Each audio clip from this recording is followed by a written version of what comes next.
You're right, lads. Game week 22 is finally here. I'm actually really excited for this one. I think it's going to be a banging episode.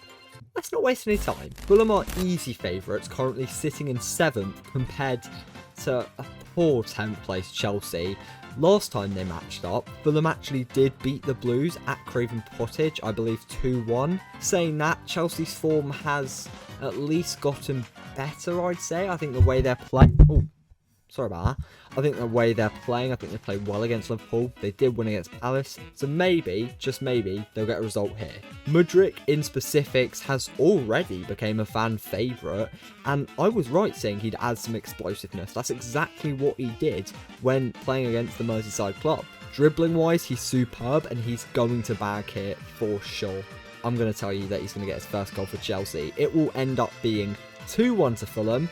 I'm backing one of my favourite clubs in the Premier League. I do really like Fulham.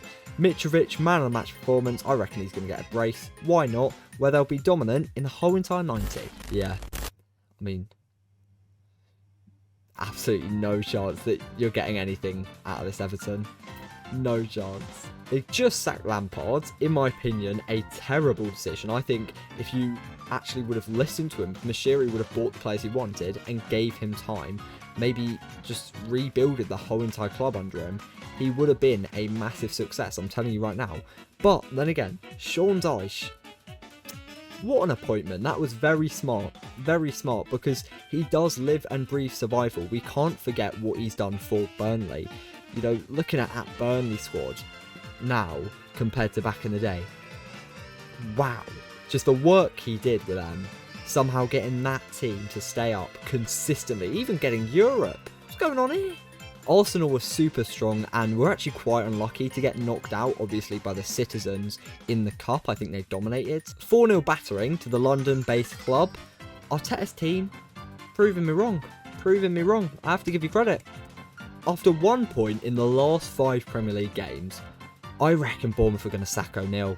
And it's just sad because that run he created when he finally signed the contract was just magical.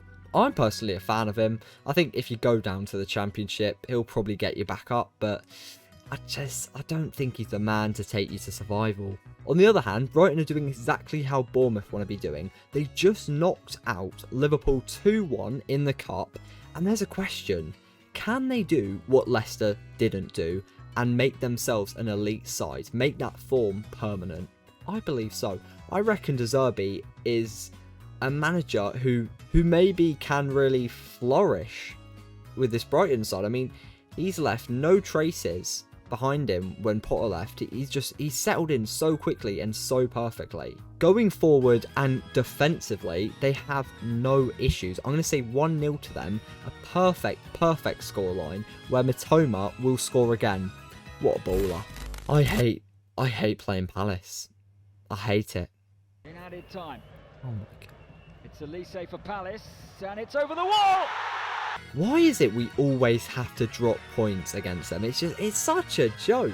Saying that, Erik ten Hag, he's got a tendency to love to improve, and I reckon we'll see a much better United. You know, we were the better team against Palace a couple of weeks ago, but I just think we'll run absolute rampant against a surprisingly in-form Palace. I would talk about Rashford, but little hint, we will be talking about him in the new magical series coming out Saturday night. Please check it out. It's an absolute banger. On Spotify as well. Palace just came out of a 0-0 draw versus the Magpies. Maybe, just maybe, I'm underestimating them. Nah. 3-0 United. Weghorst masterclass. We'll get 2 goals. Just saying, Southampton need a goal scorer. Why not get big boy Ings? It just seems so stupid that they missed out on this. Like, it was a perfect opportunity for me. He is literally a 15-goaler striker for you. He left. He's not done that well at Aston Villa. Let's be realistic. As much as I love him, as much as I wanted him to be a success, he's kind of flopped a little. A return to Southampton for a 6-month loan could have, guaranteed them survival. The Bees have a whopping double the amount of points that the Saints do, which is just, it's embarrassing. One player I literally have never ever talked about on the channel, but love, is Jon Wieser. I've always thought that he's been robbed of game time by Thomas Frank. I think he needs to play all the time, and I think he's going to show Thomas Frank that here, scoring a stunner in a 3-0 victory, replicating the same score earlier between the two sides in the Premier League. They just play beautiful football. As a United fan, this matchup annoys me so much after what happened last time. Refs, love Liverpool. I do have to admit though, Harvey Elliott, the Merseyside club have only scored twice in their last 3 games, and guess who scored both those goals? Big boy Harvey Elliott. I have a cheeky feeling, I have a cheeky feeling that Wolves will actually come into this really strong, playing upbeat, because Lopetegui ball has just been, it's been a dream for those Wolves fans, hasn't it?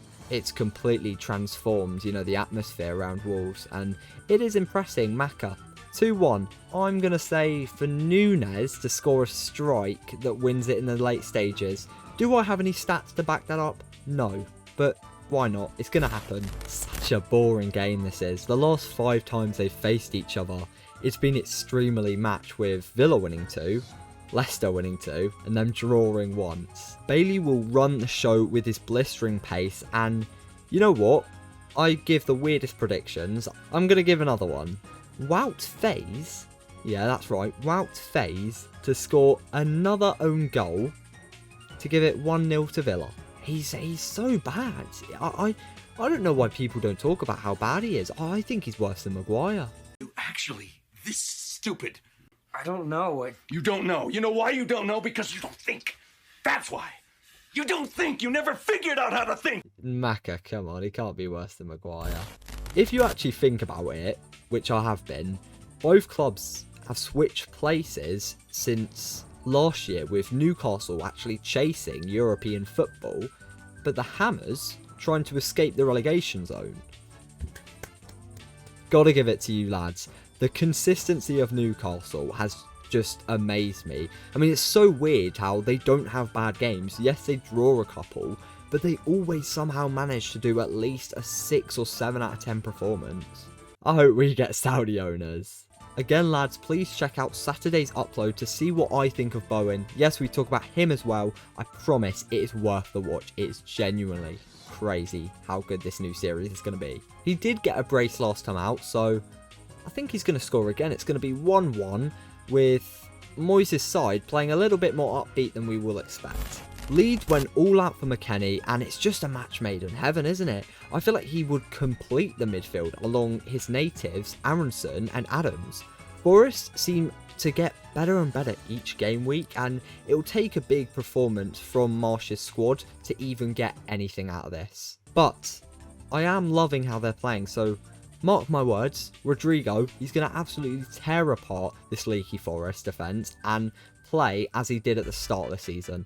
3-2 to Leeds. On to the last game. Saving the best for last. Joking, lads. Yeah, I'll make these videos for free. So, yeah. Harry Kane is just 1 goal away from being the all-time top scorer for Spurs' history, and I think he'll achieve it this weekend. I'm not going to lie, City have been getting dominated recently, and Haaland, he doesn't seem to be showing up against these big clubs as of recent. I mean, he didn't show up against United. He didn't have a good performance against Arsenal, I'd say. And yeah, I mean, I'm just feeling sorry for Spurs, because unfortunately for them, they're not a big club, so Haaland's probably going to end up scoring a hat-trick. 2-2, I just have a feeling. Again, no stats to back it, but you heard it first. Mark my words, this is right, and I'm going to look like an absolute genius. I'm out. Yeah, what an episode.